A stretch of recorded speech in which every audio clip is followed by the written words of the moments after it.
Mobil Jepang saat ini semua terasa mahal. Mau LCGC, non-LCGC, semua terasa mahal. Yang lebih parahnya lagi, udah harganya mahal, value yang didapatkan terkadang tidak sesuai. Maksudnya gimana? Contoh paling sederhananya adalah Toyota Zenix tipe terendah. Mobil harga 400 juta tapi belum dapat spion retract. Ya, 400 juta rupiah seperti tidak ada artinya. Dengan harga mobil produksi Jepang yang semakin menjadi, banyak orang yang ingin mencoba beralih ke mobil Cina. Mobil Cina saat ini sudah cukup relevan untuk dibeli dan digunakan untuk sehari-hari. Selain relevan, mobil Cina juga memiliki desain yang lebih menarik daripada mobil Jepang. Kemudian, mobil Cina juga biasanya memiliki fitur yang lebih high-tech daripada mobil Jepang di range harga yang sama. Ya, mobil Cina seakan-akan bisa menjual value yang lebih daripada mobil Jepang asalkan jangan di sektor mesin. Maksudnya gimana? Oke, kita kebanyakan setuju kalau desain dan fitur mobil Cina memang saat ini seakan-akan di atas mobil Jepang. Namun jika ngomongin mesin, apalagi konsumsi BBM-nya, sepertinya mobil Cina masih di bawah mobil Jepang. Karena faktanya banyak yang mengeluhkan kalau mobil Cina itu boros BBM. Pertanyaannya, kenapa mobil Cina boros BBM? Emang iya? Bentar, kita lihat dulu datanya. Di sini saya menemukan artikel dari cvtindonesia.co.id, yang mana mereka menyebutkan perbandingan beberapa mobil untuk mengetahui konsumsi BBM-nya. Untuk mengetes konsumsi BBM-nya, mereka menggunakan mobil Cina MG HS. Mobil ini menggunakan mesin 1,5 liter turbo yang bisa mengeluarkan tenaga di 162 PS dan torsi di 250 Nm.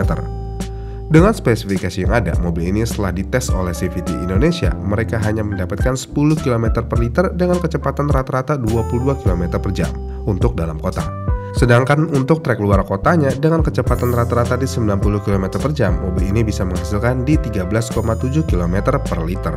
Kemudian selain MG HS, mereka juga coba dengan mobil Wuling Almas. Untuk rute dalam kotanya, Almas hanya bisa mencatatkan konsumsi BBM di 8,2 km per liter, dan rute luar kotanya ada di 12 km per liter. Dengan hasil tes tersebut, mereka menyatakan kalau mobil Cina lebih boros dari Mazda CX-5 yang bisa mencatatkan konsumsi BBM di dalam kota di 10,7 km per liter, dan luar kota di 15,8 km per liter. Dengan hasil yang ada, jadi jelas ya, mobil Cina ini lebih boros daripada mobil Jepang, bahkan lebih boros dari sekelas Mazda CX-5. Apapun alasan produsen Cina seperti Wuling yang mengatakan konsumsi BBM ini banyak variabelnya, tapi ketika ada hasil yang jelas, kita bisa melihat kalau memang mobil Cina saat ini lebih boros daripada mobil Jepang. Pertanyaannya, kenapa bisa boros? Jawabannya yang pertama tentu aja bobot. Entah kenapa bobot mobil Cina itu cukup berat untuk peruntukan mobilnya. Misalnya, Wuling Almas RS bobotnya bisa tembus 1,5 ton lebih. Chery Omoda 5 versi RZ beratnya ada di 1,3 ton lebih. Dan Wuling Convero beratnya ada di 1,3 ton lebih. Ini berbeda dengan mobil Jepang.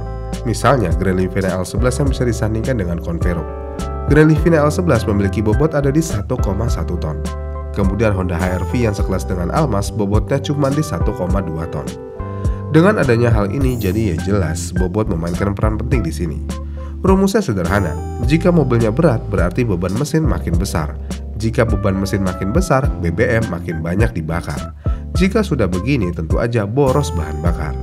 Namun apakah mobil dengan bobot yang berat berarti mobil tersebut jelek? Sebenarnya nggak juga, karena mobil yang berat justru enak buat stabilitas, memberikan kesan kokoh dan keamanan lebih terjamin. Tapi jangan pernah ngomongin irit BBM jika mobilnya berat. Apalagi jika mobilnya udah berat, mesinnya nggak efisien. Maksudnya gimana? Jadi banyak mobil Cina, terutama yang masuk ke Indonesia pakai mesin yang tergolong besar.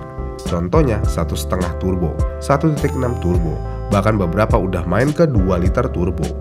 Kubikasi mesin tersebut sebenarnya di atas kertas ini keren, karena dari tenaga dan torsi, mobil Cina bisa ngalahin rival Jepang. Tapi yang jadi masalahnya, efisiensinya belum optimal. Yang berarti mesin turbo seharusnya hemat bahan bakar kalau didesain dengan teknologi yang presisi. Tapi kalau tuning ECU-nya agresif, kompresi terlalu rendah, atau penggunaan turbo yang terlalu sering aktif di putaran bawah, hasilnya BBM jadi cepat habis. Jika dilihat dari kasus yang ada, mobil Cina terkesan responsif. Padahal semua itu dipaksakan dengan adanya turbo. Tapi apakah hal tersebut salah?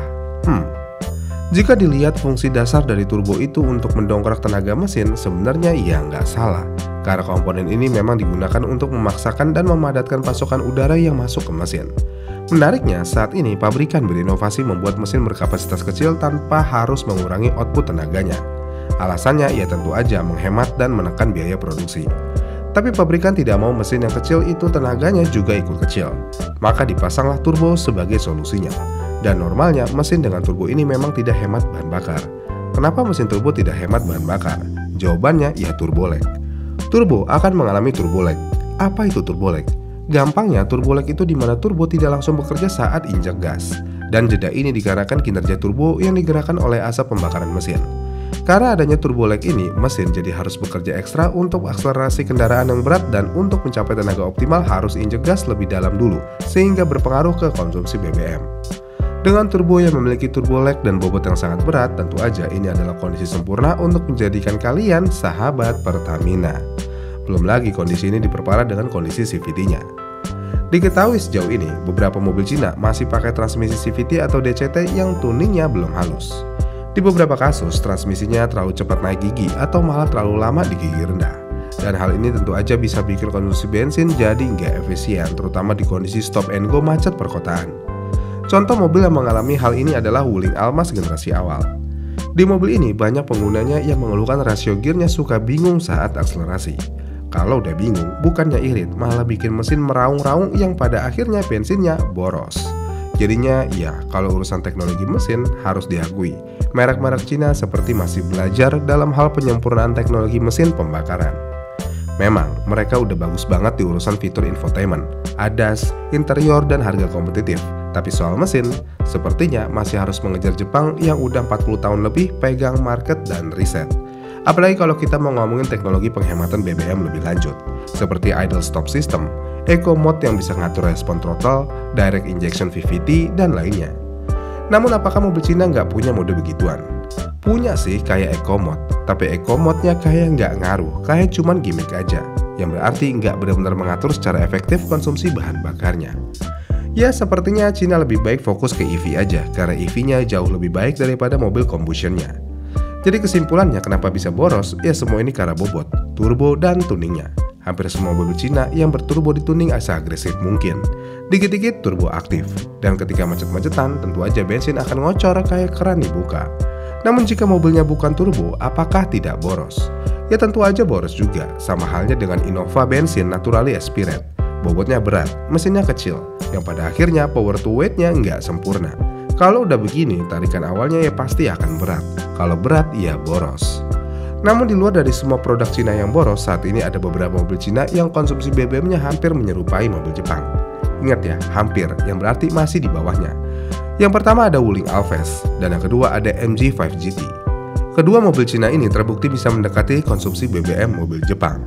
Tapi di luar dari ini, boros atau tidaknya mobil, semua itu tergantung kalian merawat mobil dan cara pakainya.